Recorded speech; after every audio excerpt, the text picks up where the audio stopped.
इस video class में Bihar board के कक्षा 7 के सामाजिक आर्थिक एवं राजनीतिक जीवन के अध्याय 5 के सभी प्रश्न उत्तर करने वाले हैं। तो वीडियो को पूरा देखिएगा और वीडियो अच्छा लगे तो वीडियो को लाइक करके चैनल को सब्सक्राइब कर दीजिएगा। और इस क्लास का PDF टेलीग्राम पर मिल जाएगा, जिसका लिंक डिस्क्रिप्शन बॉक्स में है। तो चलिए वीडियो को शुरू करते हैं। अध्याय 5 है समानता के लिए महिला संघर्ष, जिसका पहला प्रश्न है, आपके ख्याल से वे काम जिन्हें आमतौर पर पुरुष करते हैं क्या महिलाएं नहीं कर सकती है? आप जो काम आमतौर पर महिलाएं करती है क्या पुरुष नहीं कर सकते? चर्चा करें। ऐसा बंटवारा क्यों है? इसका उनके जीवन पर किस तरह का प्रभाव पड़ता है? तो इसका उत्तर होगा नहीं, ऐसा नहीं कि जो काम आमतौर पर पुरुष करते हैं वे काम महिलाएं नहीं कर सकती है। आज के समय में पुरुष जो काम करते हैं वे काम महिलाएं भी करती है।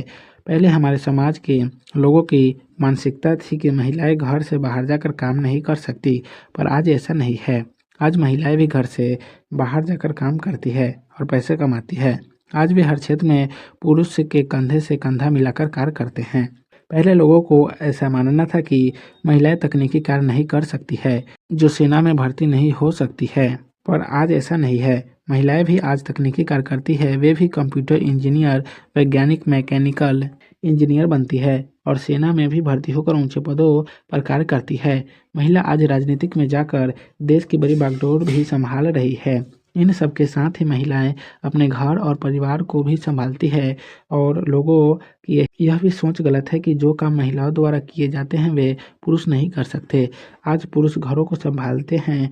महिलाओं की तरह पुरुष भी आज खाना बना लेते हैं। हमारे देश के बड़े बड़े होटल और रेस्टोरेंट पुरुष के द्वारा ही चलाए जाते हैं। एक शेफ के रूप में पुरुषों को समाज में बहुत खास जगह मिली है।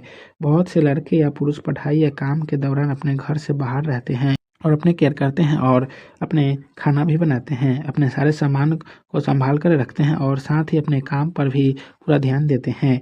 ये बंटवारा हमारे समाज द्वारा किया गया है। भगवान ने कामों का बंटवारा नहीं किया। हमने खुद यह तय किया है कि कौन से काम लड़के करेंगे और कौन से काम लड़की करेगी। इसका प्रभाव उनके जीवन पर यह पड़ता है कि अगर लड़कियों को पढ़ाई नहीं करने दिया जाए तो उनमें योग्यता होने के बावजूद भी वे कुछ नहीं कर पाएगी, और अगर लड़कों को यह कहा जाए कि वे खाना नहीं बना सकते तो वे इच्छुक होते हुए भी एक शेफ का जॉब कर सकते हैं। 2 नंबर प्रश्न है, गुड़िया और पूजा क्या चाहती थी और इसे पूरा करने के लिए क्या किया? तो इसका उत्तर होगा गुड़िया और पूजा पढ़ाई करना चाहती थी, पर उसके माता पिता उन्हें पढ़ाना नहीं चाहते थे। इसके लिए एक दिन गुड़िया ने अपने माता पिता का घर बंद कर 13 किलोमीटर पैदल चलकर उत्प्रेरक केंद्र नोखारो रोहतास से चली गई और अपना नामांकन करा लिया। इसके बारे में उसके माता पिता को 2 दिन बाद पता चला और वे उसे लाने उत्प्रेरण केंद्र भी गए, पर गुड़िया वापस नहीं आना चाहती थी और आखिरकार गुड़िया के पिता उनके जिद के आगे झुक गए और पढ़ने की अनुमति दे दी। इसी तरह पूजा भी पढ़ाई करना चाहती थी। अपने उम्र के बच्चे को विद्यालय जाते देख उसे भी विद्यालय जाने की इच्छा होती थी और इसके लिए वो अपने घर का सारा काम निपटाकर चोरी छिपे 1 वर्ष तक लगातार मध्य विद्यालय जाती रही और अंत में उसने पुलिस में कार्यरत अपने पिताजी को मना लिया। 3 नंबर प्रश्न है, अपने आसपास से कुछ महिलाओं से बात करके अनुभव लिखो। उन्होंने स्कूल की पढ़ाई कहाँ तक की, किन समस्याओं का सामना करना पड़ा और किस तरह का प्रोत्साहन मिला आदि। इसका उत्तर होगा मेरे आसपास में कुछ ऐसी महिलाएं हैं जिन्होंने अपनी पढ़ाई बहुत ही मुश्किल से पूरी की। उन्हें अपनी पढ़ाई पूरी करने के लिए घर से काफ़ी दूर जाना पड़ता था। स्कूल जाने से पहले वे घर का सारा काम करती थी, उसके बाद स्कूल जाती थी और स्कूल से आने के बाद भी घर का काम करने के बाद ही अपनी पढ़ाई कर पाती थी। कुछ तो अपनी स्कूल की फीस देने के लिए सिलाई का काम भी करती थी। स्कूल घर से दूर होने के कारण उन्हें पैदल ही स्कूल जाना पड़ता था। परीक्षाओं के समय भी उन्हें घर के कामों से छुट्टी नहीं दी जाती थी, इसलिए वे दिन भर काम करने के बाद रात में जाग कर अपनी पढ़ाई करती थी। अपने स्कूल के शिक्षक से, अपने सहपाठियों से उन्हें बहुत प्रोत्साहित मिलता था।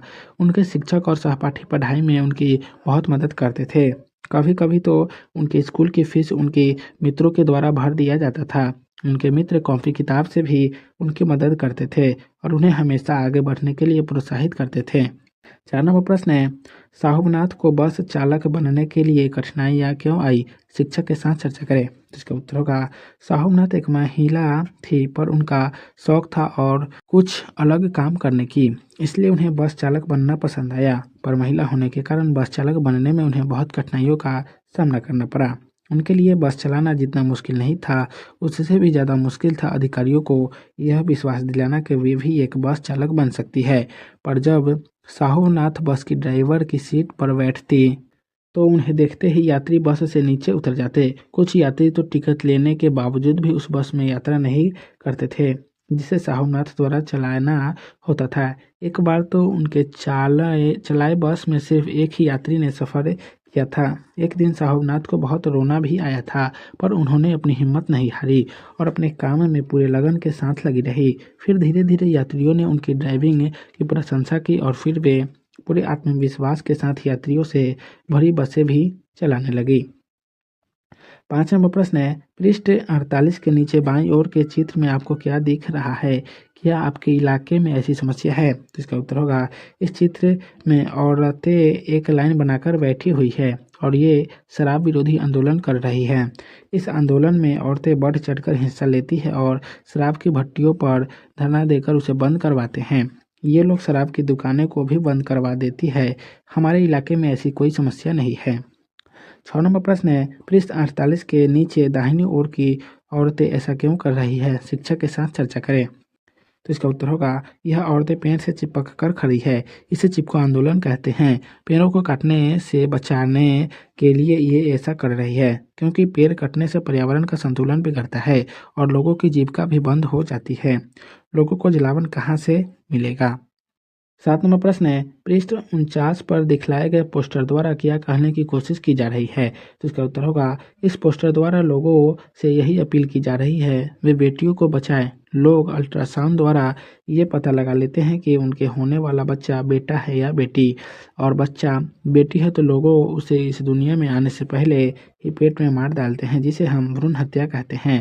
भ्रूण हत्या की वजह से हमारे समाज में लड़कों के अनुपात में लड़कियों की संख्या बहुत कम है।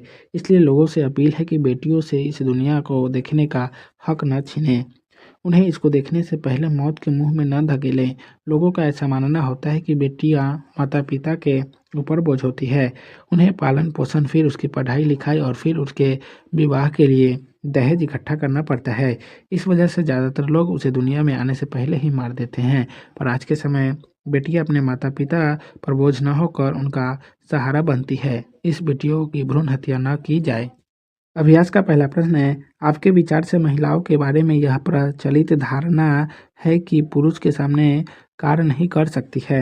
आपके विचार से यह महिलाओं के अधिकार को कैसे प्रभावित करता है? तो इसका उत्तर होगा, महिलाओं के बारे में यह प्रचलित धारणा है कि वे पुरुष के समान कार्य नहीं कर सकती है की वजह से महिलाओं के अधिकार प्रभावित होते हैं। लोगों की इस सोच की वजह से तो पहले लड़कियों की पढ़ाई में ही दो भेद होता है। लड़कियों को अधिक पढ़ाया लिखाया नहीं जाता, क्योंकि लड़कियों को तो बड़ा होकर दूसरे के घर को संभालना है और चूल्हा ही फूकना है, तो फिर ज़्यादा पढ़ने की क्या ज़रूरत है। अगर लड़की पढ़ने में अच्छी है और उसमें योग्यता है कि वे कुछ कर दिखाएं, फिर उसे पढ़ाई नहीं करने दिया जाता है और उन्हें शादी के लिए प्रेरित किया जाता है। अगर कोई लड़की तकनीकी क्षेत्र में जाना चाहे, तकनीकी क्षेत्र से जुड़े किसी भी विषय की पढ़ाई करना चाहे या फिर सेना में भर्ती होना चाहे, तो ऐसा नहीं करने दिया जाता, क्योंकि लोगों के हिसाब से तो ये सारे कार्य पुरुष ही कर सकते हैं, महिलाएं नहीं। लोगों की इसी सोच की वजह से अगर कोई महिला नौकरी करती है तो उसे अपने पदोन्नति के लिए पुरुषों से कहीं ज़्यादा मेहनत करनी पड़ती है और खुद को साबित करना पड़ता है, क्योंकि आज महिलाओं को पुरुष से कमज़ोर माना जाता है। किसी भी जगह पर महिलाओं की अपेक्षा पुरुष पर पहले ध्यान दिया जाता है। अगर कोई महिला कुछ अलग करना चाहती है तो उसके लिए उस काम को करने से कहीं ज़्यादा मुश्किल होता है। लोगों को यकीन दिलाने कि वह भी ये काम कर सकती है और उसे भी मौका दिया जाना चाहिए। आज बहुत सारे क्षेत्र हैं जहां महिलाओं को लोगों की इस सोच का शिकार होना पड़ता है। जैसे गाँव में पुरुष और महिलाएं दोनों खेतों पर काम करते हैं, पर महिलाओं को दी जाने वाली मजदूरी पुरुषों को दी जाने वाली मजदूरी से कम होती है। इसलिए लोगों को अपनी सोच बदलनी चाहिए और महिलाओं और पुरुषों को समानता की नज़र से देखना चाहिए।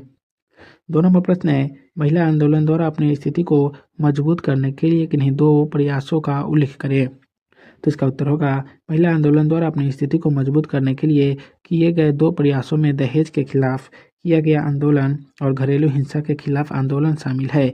दहेज की वजह से औरतों से मारपीट करना, उन्हें जलाना एक आम बात रही है। दहेज की वजह से कितने औरतों ने अपनी जान गंवाई। इसके खिलाफ 1980 में औरतों के द्वारा एक जोरदार आंदोलन शुरू किया गया। इसमें महिला ने अपनी बड़ी संख्या में भाग लिया, खासकर उन महिलाओं ने जिन्होंने दहेज की वजह से अपनी बेटियों और बहनों को खोया था।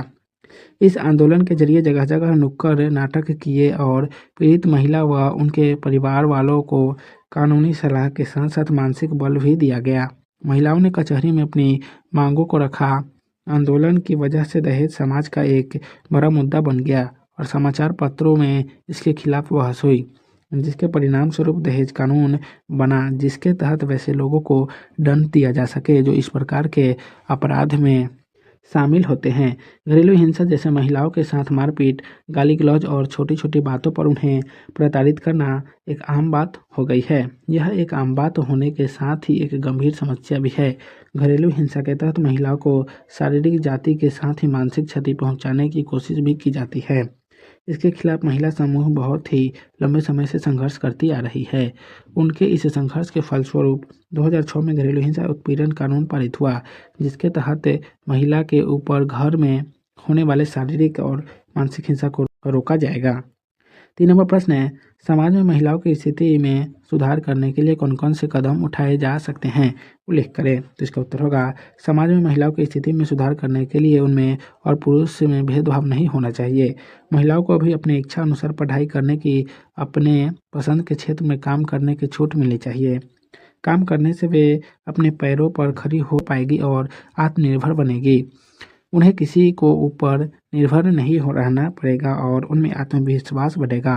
महिलाओं को हर क्षेत्र में आगे आने के लिए प्रोत्साहित करना चाहिए। उन्हें नौकरी में पुरुषों के समान अवसर मिलने चाहिए। उन्हें पोषण के बराबर अधिकार देना चाहिए। 4 नंबर प्रश्न है, किसी ऐसी महिला की कहानी लिखे जिसने अपनी इच्छा की पूर्ति के लिए विशेष प्रयास किया हो। इसका उत्तर होगा, मेरे घर के पास एक परिवार रहता था जिसमें 3 बेटियां और 2 बेटे थे। उनकी मम्मी गृहिणी और पिताजी एक छोटा सा ढाबा चलाते थे। पूरा परिवार मिलजुल कर काम करता था। आर्थिक तंगी के कारण उनके परिवार वाले सिर्फ बेटों को पढ़ाते थे और बेटियों को नहीं पढ़ाते, पर उनकी बेटियां पढ़ने में बहुत अच्छी थी, बेटों से भी ज़्यादा। वे पूरे दिन घर का काम करती थी और पापा की मदद भी करती थी तथा रात में अपनी पढ़ाई करती थी। इतनी तकलीफ़ों के बावजूद भी उन लोगों ने अपनी पढ़ाई जारी रखी और सभी परीक्षाओं में अच्छे नंबर के साथ उत्तीर्ण हुई और आज वह एक दफ्तर में उच्च पद पर कार्यरत हैं। तो आज के इस वीडियो क्लास को यहीं समाप्त करते हैं। फिर मिलेंगे नेक्स्ट वीडियो में। तो आप सभी को वीडियो देखने के लिए बहुत बहुत धन्यवाद।